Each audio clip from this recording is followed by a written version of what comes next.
Welcome back to Summon Tesla. How's everybody doing? I hope you're doing good. If this is your first time here and you like what I'm gonna be talking about, and if you enjoy it, please consider subscribing to the channel.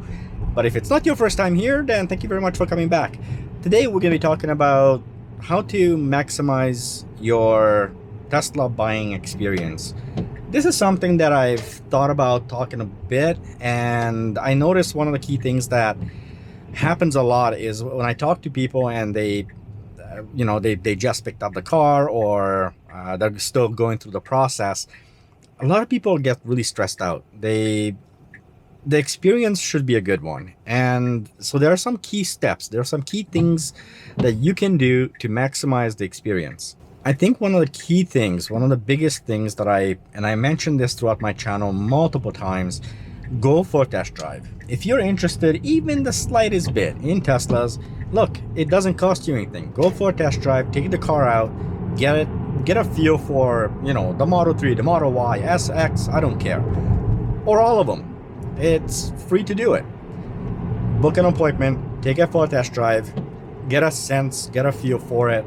One of the things I tell a lot of you guys to do is, when you book an appointment, they give you a time limit. Sometimes they say, you know what, in 20 minutes or whatever. Always ask for a little bit more time. Ask for half an hour, 40 minutes. Get a good idea of what the car can do. I also recommend ask a lot of questions, but don't go into in-depth of anything. It kind of be very general and quick little things. So a really good example of that is, you don't need to know about all the settings and all the options as far as what your car can do, your infotainment system and all that stuff. What you want to ask questions about is stuff that interests you, and, well, specifically to your style of driving. If I go on a vacation, let's say, how do I find out, how much charge I'm going to have left? So ask for examples such as that. Find out how to put in a destination, and that way you get a sense of what the car can do and what the car can show you, so you can feel more comfortable with those kind of things. So again, keep your questions relevant to you. I can make a separate video on the key questions you should ask. If you guys want to see that, please let me know in the comment section. Again, ask questions, keep it simple, but always ask for a little bit more time on your test drive. Get a better sense of the car, get a better feel for the car. More often than not, the cars will be set to chill mode. And the reason I say, obviously in chill mode, you don't have that crazy power. Sometimes they do set it to, well, in my experience, I've seen it in standard a lot. The key thing here is you want to feel the full force of the car, the full power of the car. You want to be in standard, but if it's too much for you while you're driving it, it's, well, okay, this is too fast, or the acceleration is too fast. Ask whoever is with you to set the vehicle into chill mode. Just remember that chill mode. Best way, if you don't know how to do it, push the little car icon, go to driving, put it in chill mode. That's really that simple.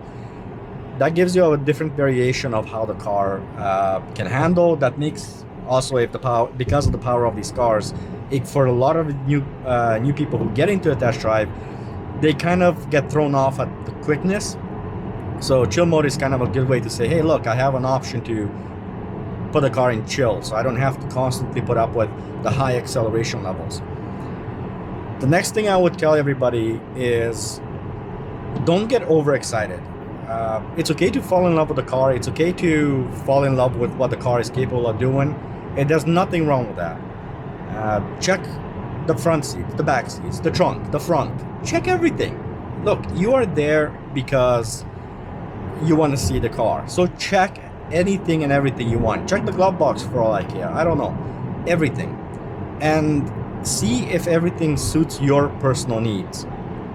If it does, don't get overexcited. If it doesn't, don't get overexcited. Just stay as calm as you can. Keep a nice clean head. Don't allow yourself to overthink anything. Most important advice I can give to all of you: Do not, under any circumstance, put money down on the same day that you're doing a test drive. I know Tesla and everyone else doesn't like me saying that, but it's true. Anybody that has ever bought a car that I personally took in, they walked away from the test drive, they went home, they gave themselves that night to think about it, the time to really kind of analyze what they saw, what they felt, and kind of think it over. It's always a good idea to get a price estimate. What is it going to cost you? How much is it going to cost you monthly? If you're financing the car, what is the total price? All of these things are great to know. But again, it's wonderful for you to walk away from this and just kind of analyze it. Give yourself time to breathe. If you do all this and you wake up the second morning and you're thinking about the car, and the whole day goes by and you're thinking about it, you're analyzing what you learned, what you experienced. Now you're good to go, because if you still want it, you still want to go for it, well, go for a second test drive. And I know it sounds a little bit wonky, but the second test drive, having a few days apart, it gives you a very different experience, because the first day everything is new and these cars are amazing, so you kind of get drawn into it. When you go back 2 or 3 days later, you sit in that car, you take it for a test drive one more time. Now you're not overly excited as you were on the first day. You're not nervous about sitting in the car and, you know, the acceleration and all the craziness that's happening with Teslas. Now you can focus on how is the car handling. Now you can focus on the little things. Walk away and think about it. Analyze it.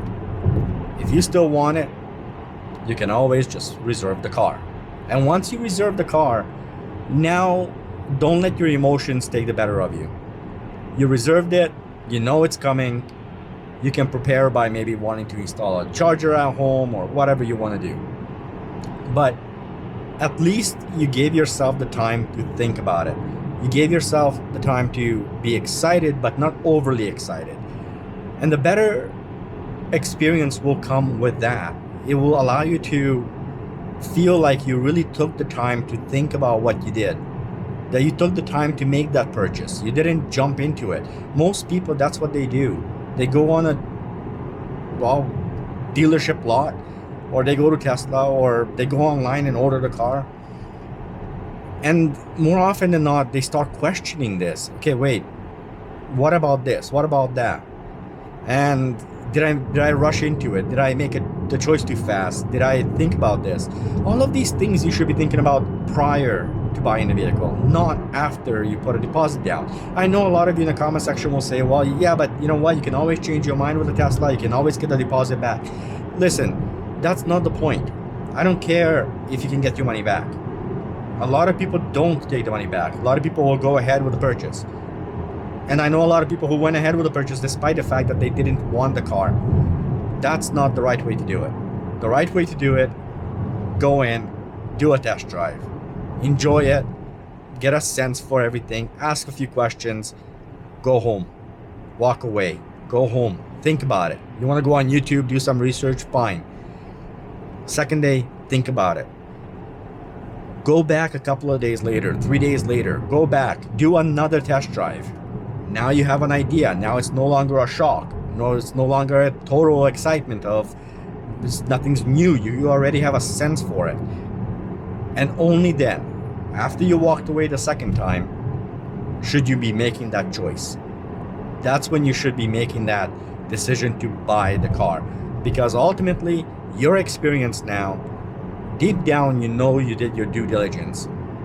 And overall, it's going to enhance your Tesla buying experience. It's going to make it that much better. It's going to make you feel that much better. When the time comes for you to pick up the car, go do your delivery, pick up all that stuff, all the great fun little things. You know what? By that time, you know you made the choice. You made the right choice. So now the excitement comes in on a third wave, in a sense, where you feel that, yeah, I'm ready for this car. I did my, and you feel good about the purchase. You know that you took the steps to get to this point. This is one of the best advice I can give to all of you. And if you know somebody who wants to buy a Tesla and is talking about Tesla, send them this video, because honestly, when it's all said and done, everything comes down to your experience, how it's going to be, how you're going to feel. We've all gone through the process where we went into a dealership, we test drove a car, next thing we know, we're signing papers and waiting for this and waiting for that, and it wasn't a great experience. I know Tesla's experience is wonderful enough as it is, but if you want to make it the greatest experience, the greatest car buying experience, use my steps. Like I said, there's a lot of people that will disagree with me. There's a lot of people that would rather me not say that. A lot of people think I'm dumb every time I say that. And you know what? I had people who wanted to buy a car and I told them this and they didn't do it. And they were stressed out the whole time. There was no reason to be stressed out, but they were stressed out. Well, don't be one of those people. Make this Tesla buying experience the best possible experience you could possibly have. Something that's memorable. Okay. If you like the video, please consider subscribing. I'm gonna leave it at that. I'll catch you guys on the next video. Till then, drive safe.